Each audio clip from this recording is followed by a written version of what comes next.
মোচা ছাড়াতে গিয়ে সকলেরই হয়রানি, তাই আজ আমি দেখাবো 5 মিনিটে কিভাবে মোচা ছাড়াতে হয়। মাত্র 5 মিনিটের মধ্যে সমস্ত মোচার কাঠিগুলো আপনি ছাড়িয়ে নিতে পারবেন, তাও আবার খুব সহজভাবে। নমস্কার বন্ধুরা, তিয়াসাস রেসিপিতে সকলকে স্বাগত জানাই। আজ আমি নিয়ে এসেছি মাত্র 5 মিনিটে মোচা বেছে ছাড়িয়ে কাটার পদ্ধতি সহ মোচা সর্ষের রেসিপি। খুব সহজভাবে তৈরি করে দেখাবো, আশা করছি রেসিপিটা আপনাদের ভালো লাগবে। আমি একটা কলার মোচা নিয়েছি, এবার এই মোচার খোসাগুলোকে ছাড়িয়ে নিচ্ছি। প্রথমেই যে লাল নৌকোর মতো অংশগুলো রয়েছে সেগুলোকে এইভাবে একটু হাতের সাহায্যে টেনে বার করে নিচ্ছি। এইভাবে খোসাগুলোকে ছাড়িয়ে নিতে হবে, আর খেয়াল রাখবেন যেন এই ফুলগুলো ভেঙে না যায়। বড় বড় যে নৌকোর মতো লাল অংশগুলো রয়েছে সেগুলোকে সব বার করে নিতে হবে এইভাবে। খুব সাবধানে এইভাবে নৌকোর মতো অংশগুলো টেনে বার করে নিতে হবে।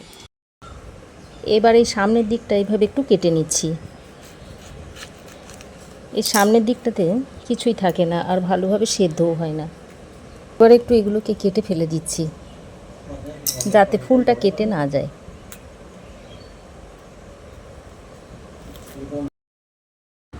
বন্ধুরা, মোচা ছাড়ানোর অনেক পদ্ধতি আপনারা জানেন, তো এইভাবে একবার মোচাটা ছাড়িয়ে দেখবেন, আশা করি আপনাদের খুবই কাজে আসবে। আর এইভাবে যদি মোচাটা ছাড়িয়ে নেন তাহলে দেখবেন হাতে একটুও কষ লাগবে না, অথচ মোচাটা খুব সহজেই ছাড়িয়ে নিতে পারবেন। তো দেখতেই পাচ্ছেন বন্ধুরা, মোচাটা আমি খুব সুন্দর করে ছাড়িয়ে নিয়েছি। এবার আমি এই মোচাটাকে সেদ্ধ করে নেব। এবার আমি একটা কড়াই পরিমাণ মতো জল দিয়ে দিচ্ছি। এবারে জলের মধ্যে এক টুকরো তেঁতুল এইভাবে গুলে দিয়ে দিচ্ছি, যাতে মোচাটা সেদ্ধ করার পর জলটা কালো না হয়ে যায়। এবার অল্প একটু তেল দিয়ে দিচ্ছি যাতে কড়াইয়ের গায়ে কষটা লেগে না যায়। তারপর এই যে মোচাটা ছাড়িয়ে রেখেছিলাম সেটাকে এর মধ্যে দিয়ে দিচ্ছি, আরও একটু জল দিয়ে দিলাম। এবার গ্যাসটা অন করে ঢাকা দিয়ে দিচ্ছি সেদ্ধ হওয়ার জন্য। এবার কিছুক্ষণ পর ঢাকাটা খুলে নিয়েছি, আর দেখুন খুব ভালোভাবে ফুটে উঠেছে। এবার আমি এটাকে এভাবে একটু উল্টে পাল্টে দিয়ে ভালো করে সেদ্ধ করে নেব। আবারও ঢাকা দিয়ে সেদ্ধ হতে দিচ্ছি। একটা মিক্সিং জার নিয়েছি, এর মধ্যে দিয়ে দিচ্ছি একটা কাঁচা লঙ্কা, হাফ চামচ দিয়ে দিচ্ছি কালো সর্ষে, হাফ চামচ দিয়ে দিচ্ছি হলুদ সর্ষে, হাফ চামচ দিয়ে দিচ্ছি জিরে গুঁড়ো, সামান্য একটু নুন দিয়ে দিচ্ছি, আর এক মুঠো দিয়ে দিচ্ছি চীনাবাদাম। আপনারা চীনাবাদামের পরিবর্তে নারকেলও দিয়ে দিতে পারেন। এবার এই সব কিছুকে প্রথমে একবার শুকনো অবস্থায় গুঁড়ো করে নেব, তারপর জল দিয়ে মিহি করে বেটে নেব। তো জল দিয়ে দেখুন এটাকে আমি মিহি করে বেটে নিয়েছি। এবার দেখুন দেখুন মোচা খুব সুন্দরভাবে সেদ্ধ হয়ে গেছে।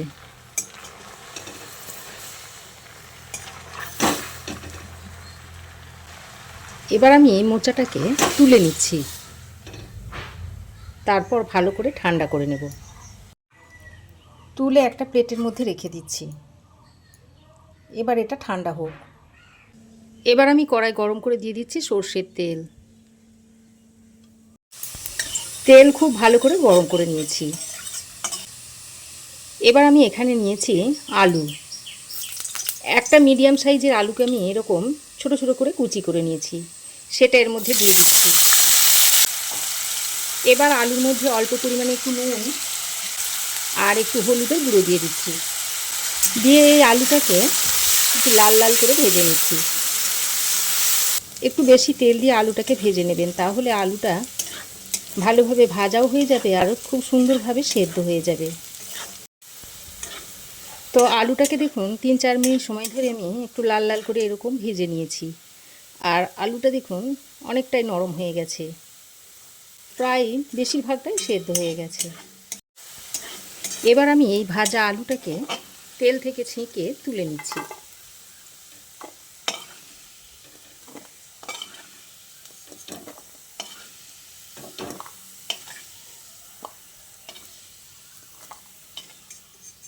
তো দেখুন আলুটাকে এরকম লাল লাল করে ভেজে নিয়েছি।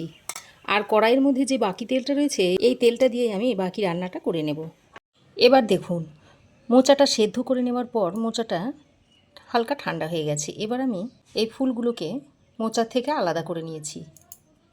তারপর এই যে সাদা পর্দার মতন অংশগুলো রয়েছে এইগুলোকে এইভাবে দেখুন এরকম হাত দিলেই কিন্তু উঠে আসবে। দেখুন খুব সহজেই এগুলো উঠে আসবে। দেখুন এভাবে সাদা অংশটাকে আগে বার করে ফেলে দিচ্ছি। যেহেতু সেদ্ধ করা আছে এভাবে টান দিলেই দেখুন আপনা আপনি বেরিয়ে আসছে। এবার এগুলোকে ফেলে দিতে হবে। দেখুন সাদা পর্দার মতো অংশটা তো ফেলে দিলাম। এবার এই যে দেশলাই কাঠির মতন অংশটা রয়েছে সেটাকে কিভাবে ফেলছি দেখে নিন। দেখুন এইভাবে একটু চাপ দিয়ে এইভাবে ধরছি। তারপর দেখুন এই রকম করে একটু টান দিলেই দেখুন দেশলাই কাঠির মতো অংশগুলো বেরিয়ে আসছে।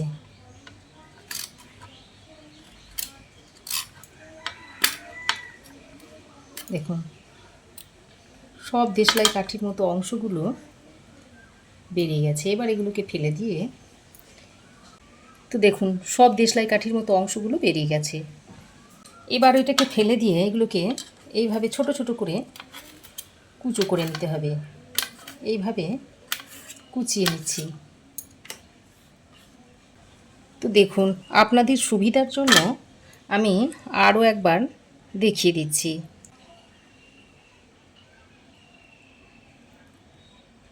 এইভাবে যদি মোচা ছাড়িয়ে নেওয়া হয় তাহলে আমরা যে মোচা ছাড়ানোর পর হাতে কষ লাগার ভয় পাই সেই ভয়টা থাকবে না। এবার এই দেশলাই কাঠির মতো অংশটাকে টেনে এভাবে ফেলে দিচ্ছি। দেখুন টেনে এরকম বার করে নিচ্ছি। এইভাবে একটু চাপ দিলেই কিন্তু বেরিয়ে যাবে। এখন এগুলোকে এইভাবে ছোট ছোট করে কুচি কুচি করে নিতে হবে। আবার দেখুন শুধু এইভাবে হাত দিয়ে টানলেও কিন্তু বেরিয়ে আসবে দেশলাই কাঠির মতো অংশটা। দেখুন এইভাবে টেনে নিলেও কিন্তু বেরিয়ে আসবে। কত সহজ নয় মোচাটা ছাড়ানো। তাহলে দেখতেই পাচ্ছেন বন্ধুরা মোচা ছাড়ানো কোনো ঝামেলাই নয়। এবার দেখুন এই শেষের অংশটাকে আমি এইভাবে একটু সরু সরু করে কুচিয়ে নিচ্ছি। যেহেতু সেদ্ধ করা আছে খুব তাড়াতাড়ি কুচিয়ে নেওয়া যাচ্ছে। মোচা আমি রেডি করে নিয়েছি। আর দেখতেই পাচ্ছেন বন্ধুরা হাতে কিন্তু একটুও কষ লাগেনি। হাত যেমনকার ছিল ঠিক তেমনই রয়েছে। এবার আমি ওই তেলে দিয়ে দিচ্ছি একটা তেজপাতা, দিয়ে দিচ্ছি গোটা গরম মশলা, এর মধ্যে রয়েছে এলাচ লবঙ্গ দারচিনি। এবার ফোড়নটাকে কিছুক্ষণ ভেজে নিচ্ছি। ফোড়ন থেকে যখন সুন্দর একটা গন্ধ ছাড়তে শুরু করবে সেই পর্যায়ে আমি এর মধ্যে দিয়ে দিচ্ছি কুচিয়ে রাখা মোচাটা। এবার এই মোচাটা দিয়ে ফোড়নের সঙ্গে ভালো করে নেড়ে চেড়ে মিশিয়ে নিচ্ছি। এর মধ্যে দিয়ে দিচ্ছি স্বাদ মতো নুন, দিয়ে দিচ্ছি একটু হলুদের গুঁড়ো, আর দিয়ে দিচ্ছি সামান্য একটু ঝাল লঙ্কার গুঁড়ো। এখন এই নুন হলুদ আর লঙ্কার গুঁড়োটা দিয়ে মোচার সঙ্গে খুব ভালো করে মিশিয়ে নিচ্ছি। তারপর 2 থেকে 3 মিনিট মতো একটু এইভাবে কষিয়ে নেব। বন্ধুরা আজকের রেসিপিটা খুব বেশি জনপ্রিয় নয়, তবে রেসিপিটা খেতে খুবই টেস্টি হয়। একবার আপনারা তৈরি করে দেখবেন, এর স্বাদ কিন্তু ভুলতে পারবেন না। তো দেখুন 2-3 মিনিট সময় ধরে মোচাটাকে আমি খুব ভালো করে কষিয়ে নিয়েছি। এবার আমি এর মধ্যে ভেজে রাখা আলুটাকে দিয়ে দিচ্ছি। আলুটা দিয়ে মোচার সঙ্গে খুব ভালো করে মিশিয়ে নিচ্ছি। এবার আলু ভালো করে মিশিয়ে নেওয়া হয়ে গেলে এবার এর মধ্যে বেটে রাখা মশলাটাকে দিয়ে দিচ্ছি।